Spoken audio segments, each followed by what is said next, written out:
What's up, guys? Welcome back to the YouTube channel. Just got over here to shop. We're at Brian's.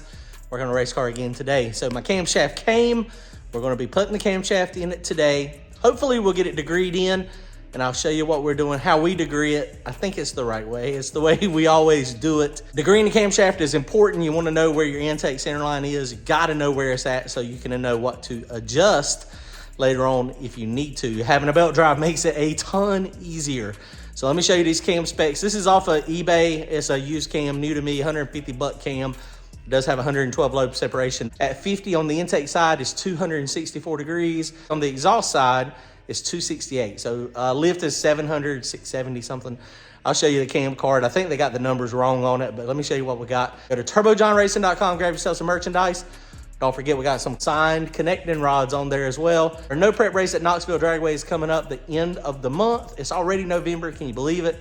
November 26th, back at the track going backwards. $500 entry fee, $500 bounty on me. That was a bad idea, but come see us, check it out.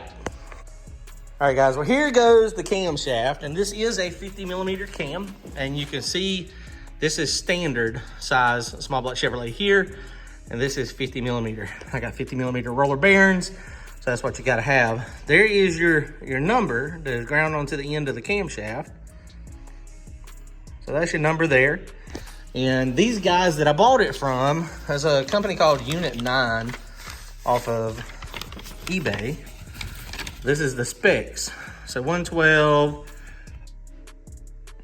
says the intake was 264 duration, exhaust is 268, and that's when you're checking the tappet at 0.50.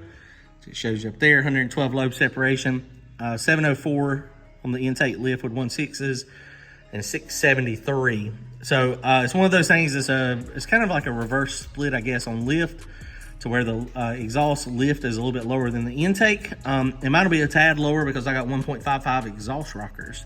I do have 1.6 intake rockers. Now, something that is interesting, if you look at all these numbers here, and I could be wrong, but it looks like the opening points and closing points are reversed as far as these numbers. The bottom, before bottom dead center, that's what that stands for, before top dead center over here. I think these should be reversed. So it looks like the exhaust should open at 69.5 degrees before bottom dead center. Now, I don't know exactly how they screwed this up, not unless they 100% did the wrong lobe, and it could be the whole lobe. It could be the whole lobe is incorrect. It could be that the intake and the exhaust are switched, and we got a normal style camshaft. So we'd have intake over here, 108, and not honestly looking at it, I bet that's what they done. I don't know if we can, yeah, we can check. It might be 268 intake, 264 exhaust with more lift. I don't know. We're going to try to figure out which it is, but these numbers don't jive. That is impossible to be an intake number right here.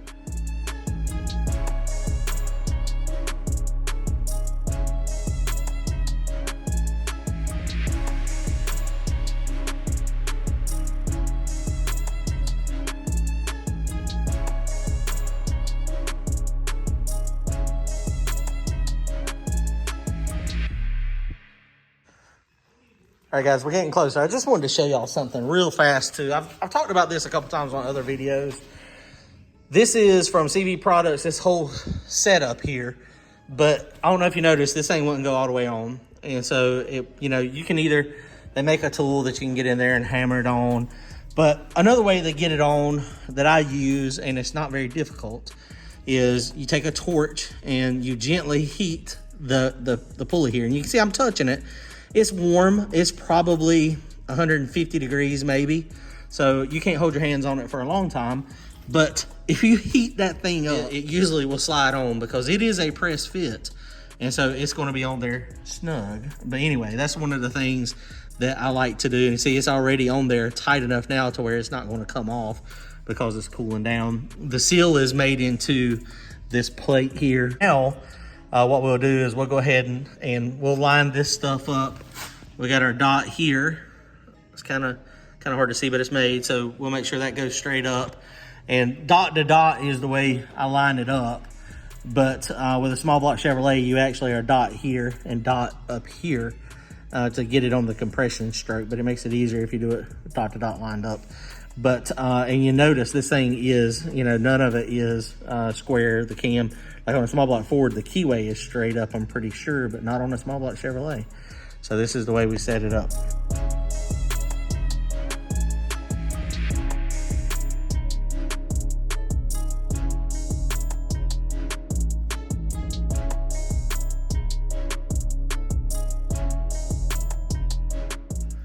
All right, guys, like everything, you got to modify something. Although I just cut it off and I may have not needed to. I had a 3-inch long bolt on this because my old Bryant crankshaft, the threads were really deep in the crank. So these, the threads are right at the edge of the crankshaft, like normal. So I brought a bolt and I was gonna weld it on it, but I forgot. Brian has a installer that may work.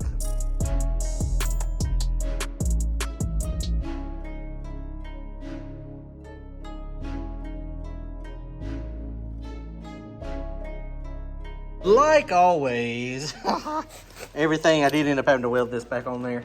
That tool is broken. So luckily I grabbed the bolt that I needed and we threaded that thing on there and tightened her on down. So that worked out like a champ. So this is just a regular old grade 8 bolt. I've got a regular or a harmonic balancer bolt ordered, but it may still be too short, because this one has got like maybe a 1/4 inch of thread engagement. So that's not enough. So I may end up having to get a 2-inch just grade 8 bolt for right now until I can get a longer one. I ordered the one for a big block Chevrolet, but it may not work.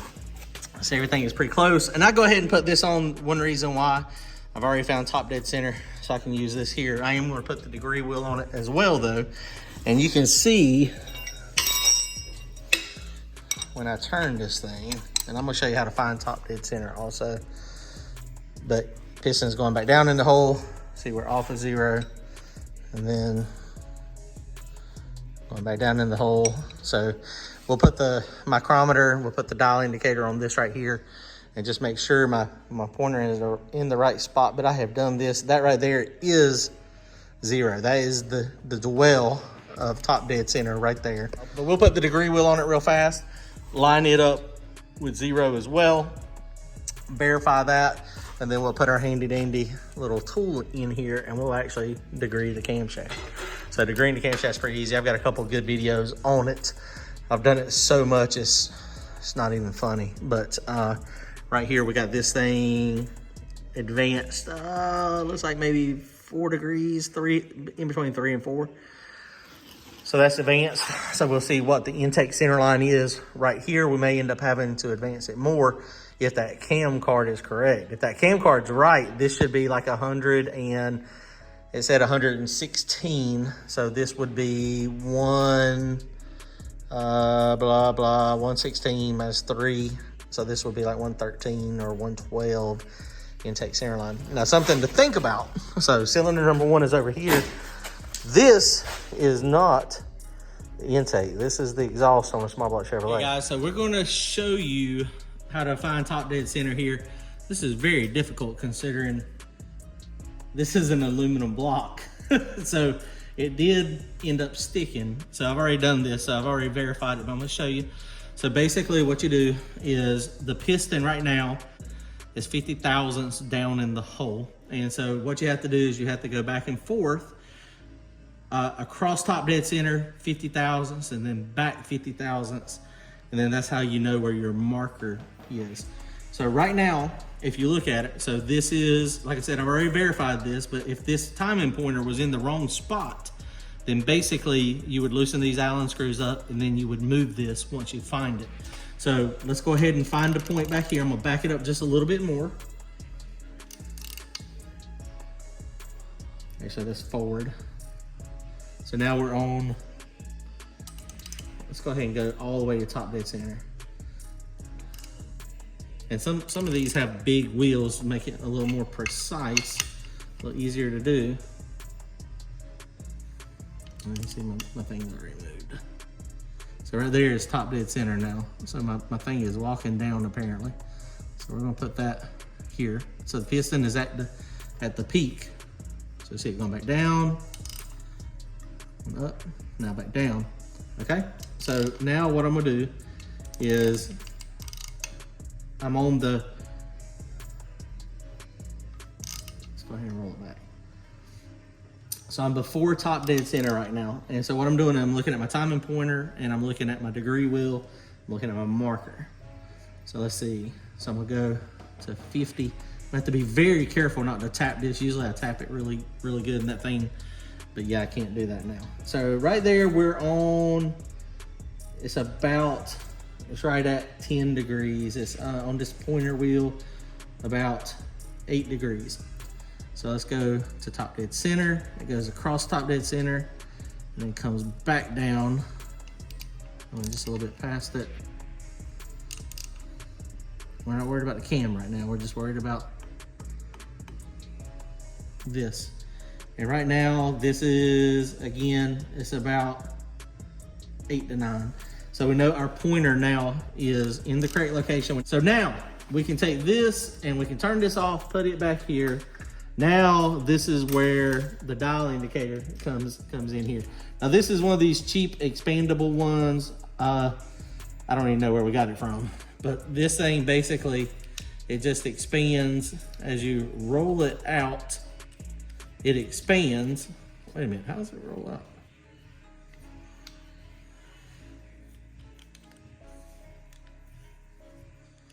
So basically you put this down in there and that thing expands out just to get in there.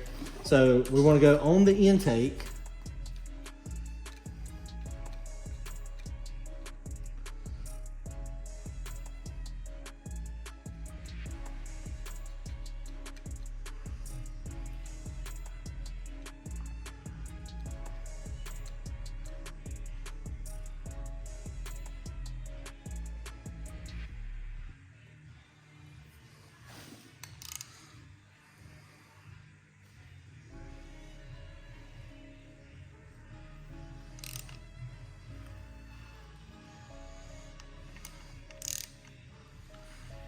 So remember, the piston intake valve starts opening. So that's on the base circle right there. So if we go to 0 right here, we know we're on the base circle, right? We're on the base circle of the intake lobe, 100%.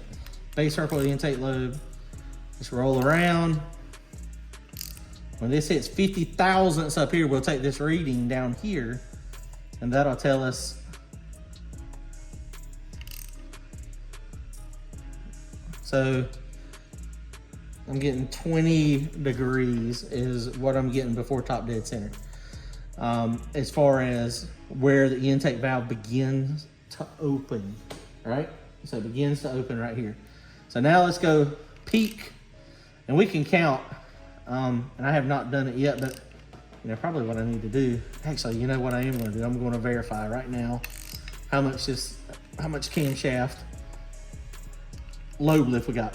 So these are 100 thousandths, so we're gonna rotate it and we will count the numbers this thing goes around. 1, 2, 3, 4,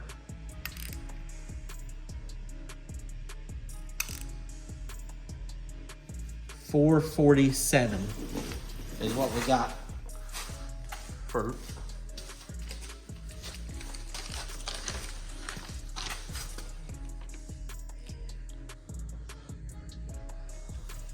okay. So 447 is on the intake side right here. See, but these numbers don't make no sense. It said it opened at 69 before bottom dead center, but it was actually about 20, 21. Okay, so now we're fixing to see what intake center line is. So these numbers are all jumbled up. Lift was right, 447. This says 446.2. So we can say that is correct. So now let's take this and roll this back around to 0, right? So right here, we got 0. We're at peak. Now the lobe is like this, so you're gonna have a few degrees of peak. So right now we're at 100 and 116. So we're right here at where it says. So we're close. So let's go backwards. So we know that's peak.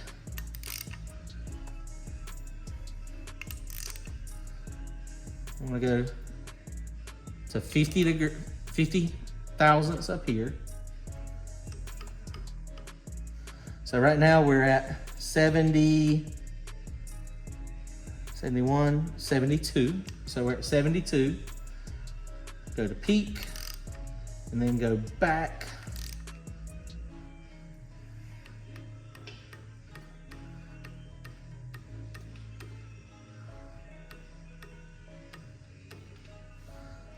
$72 plus this number. Okay, now we're at 120, 30, 40, 50, 150, 51, 52, 53. Plus 153 equals 225 divided by 2. That's 112.5 intake centerline right now. So we're at 112.5. All right, guys, so right now our intake center line is at 112.5 degrees. So I'm gonna go over to the exhaust side real fast and see what the intake center line is on that one. But that is, that makes sense because the numbers, the ones that they screwed up on are these numbers right here. The 69 and 14, that's supposed to be over here. And the 26 and 61 is supposed to be over here. So that's where they screwed up on this somehow. I don't know, because it makes sense because this is advanced just a little bit. That would have been 116. So, but I did verify the closing and the opening, and it's these numbers over here for the intake. So that is really odd. But okay, so let's check the exhaust real fast and see what we got for exhaust. Camshaft a little bit more down here. Right, now you can kind of see where it is. It's 3 to 4 advance, so we're going to advance it 3 to 4 more, at least, no, 2 more. We want it to be about 110. 110 on the intake center line, so let's advance this real quick. All right, guys, so we got this thing advanced another few degrees. So let's roll this thing around and get our measurements and see what we come up at. So I'm at 50 now, so 70, 71 plus, roll it past, that's peak. Now it's on the back side of the load coming down. So go nice and slow. Try to creep up on it best you can. That is 151. 151 equals 222 divided by 2. So we're about 111. I got 110 and a half a minute ago. So let's try it one more time and just see what we get here. So we did advance it. So now it's in between 110 and 111. I'm not the best at doing this. This wheel is also small. If you had a bigger wheel, it'd be a little bit more accurate. So 70, yep, 71 plus past peak and then back. Oh, it went too far.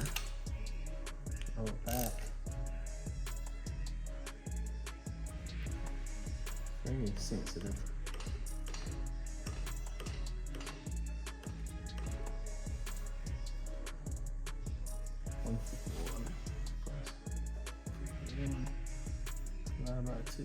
Okay, we got it 2 times in a row, 111, and 1 time 110 and a half. So I think we're pretty close there. I think that is going to be what we got there. So that's it, guys. So that's how we degree the camshaft. So the problem 100% is these numbers right here. So it is 264, I would imagine. I didn't check actually complete duration, but I'm assuming that's correct because the lift is correct. The lift is exactly what we got. It's just the opening and closing points they're just labeled wrong is all it is. So okay, guys, well, camshaft's done, camshaft's in, it's installed. I did verify It is about 112 lobe separation when you do it, the intake lobe and the exhaust lobe. So we're gonna try it right there. And we've got some room if we need to advance it. We've still got probably, we got 4 degrees we can advance it still, if we wanted to. I mean, that right there is really close on a 6, in between 6 and 7 advanced, which is about what they were getting up there. So, all right, guys. Well, I guess that's going to wrap it up for tonight. Comment, like, and subscribe. Hopefully, we'll get this thing, get the heads on it and installed Thursday. Maybe get the motor, maybe fired up this weekend, guys. All right, guys. Comment, like, and subscribe. Don't forget our race, November 26th, Knoxville Dragway. It's going to be awesome, guys. Back at the track. Come see us. Later.